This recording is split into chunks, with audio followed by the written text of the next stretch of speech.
Yeah. I know they said they said to talk about it. Yeah, I can't really talk about. Okay, all right.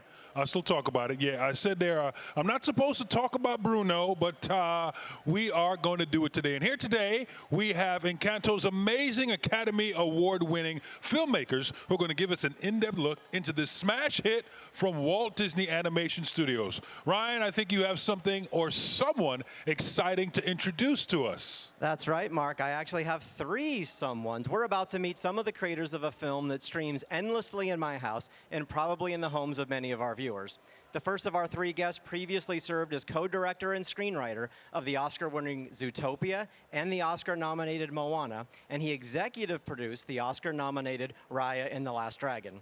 And alongside the great Byron Howard, he directed and co-wrote the Academy Award-winning Encanto. I haven't seen him since we worked together aboard a Disney Vacation Club member cruise in pre-pandemic times, and I'm so happy to reconnect today. Please welcome the ridiculously talented Jared Bush.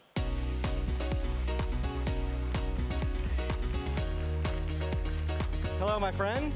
Have a seat. I got you a couch. Hi, everybody. Hi. Great.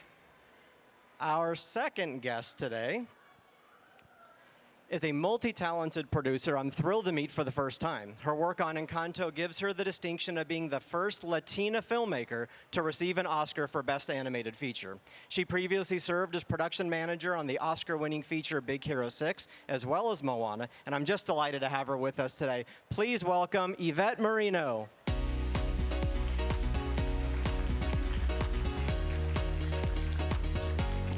Hi, Yvette. Have a seat.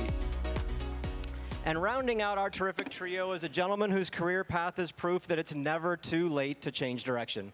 After his Ivy League education led him to an unfulfilling career in the financial world, he had the courage to pivot to his childhood dream of filmmaking. He has since earned 2 Academy Awards for his work as a producer on Encanto and Zootopia, adding to a resume that already included producing credits on such hits as Lilo and Stitch, Bolt, Wreck-It Ralph, and Ralph Breaks the Internet. Oh, and he just so happens to be the president of Walt Disney Animation Studios. He's been the subject of some of my favorite interviews through the years, and I'm so happy to have him here today. Please welcome the incredible Clark Spencer. Hello. Hello, D23. All right, Clark, have a seat. Thank you, Ryan. It is so great to have you three with us. Busy day ahead. I understand that at 3:30 today, you'll be out on the premiere stage.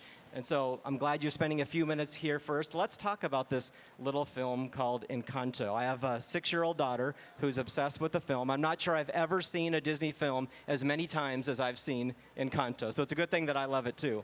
Good. I'd love to hear from each of you how it has felt to see this film become not just a hit, but a cultural phenomenon. Jared, we'll start with you. Like, what are the waves of emotions, and when do you start to feel that? Oh, wow. I mean, it's super overwhelming. I mean, it's really exciting. I think that the crazy thing to me was being at home over the holidays and having people texting me like, you got to go check out TikTok right now. I did not have TikTok, and I was like, what is TikTok? That sounds interesting. And then I went on there, and my brain exploded. I couldn't believe all the creativity and the way that people were finding themselves and the characters. It was staggering, to be honest. And I think maybe the coolest thing, the highest bar thing I've ever hit is my wife wants to dress as Mita Bell for Halloween this year and have all the kids also wear all the family costumes. Never happened. So I have achieved the greatest thing I will ever achieve, I think. Yeah, we've done it. Yvette, how about you? That's very cool. I want to see that.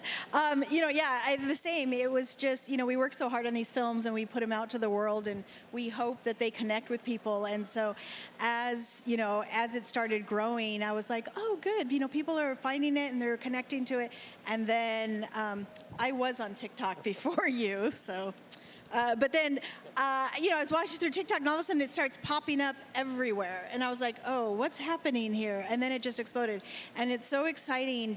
I'm just so thrilled that people are seeing themselves in these characters, that people who don't usually find characters that look like them, and they're, really connecting to them. My daughter also wants to dress up as Mirabelle, so we'll see. We'll have to get them together.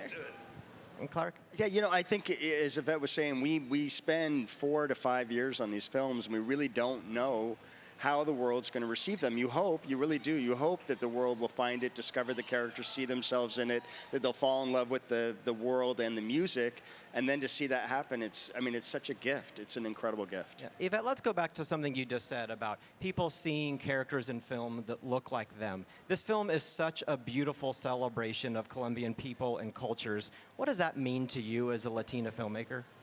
You know, it means so much. I think, you know, I was always so passionate about working on this film because I knew that we were creating a film that I wish I had as a little girl, and that I knew that little girls and little boys everywhere would see, you know, this beautiful Latino family that comes in all shapes and sizes and colors.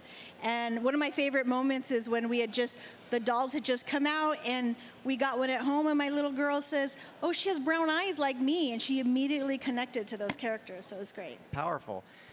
Clark, the last time you and I sat down in front of cameras, it was to talk about Ralph Breaks the Internet. And I remember sitting and discussing your team's efforts to create a film that, while set in a very specific period of time, could ultimately sit on the shelf with the Disney classics for generations to come.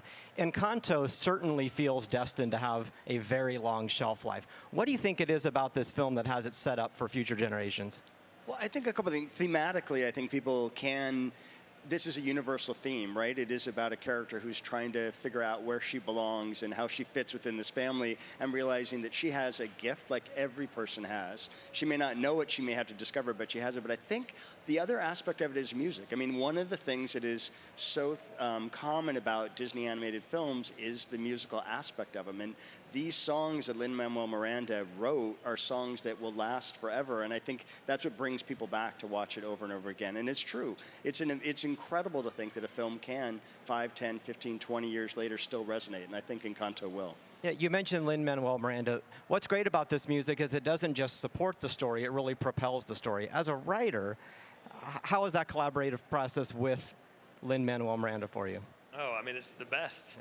You know that you're going to, we spend 5 years working on these movies, and we had the extreme luxury of being with Lin on day one. That never happens, but we knew when we started that we wanted to make this together. And so having someone that understands characters so well, how to separate, we have this giant extended family, and we knew early on we needed to be able to understand who each character was.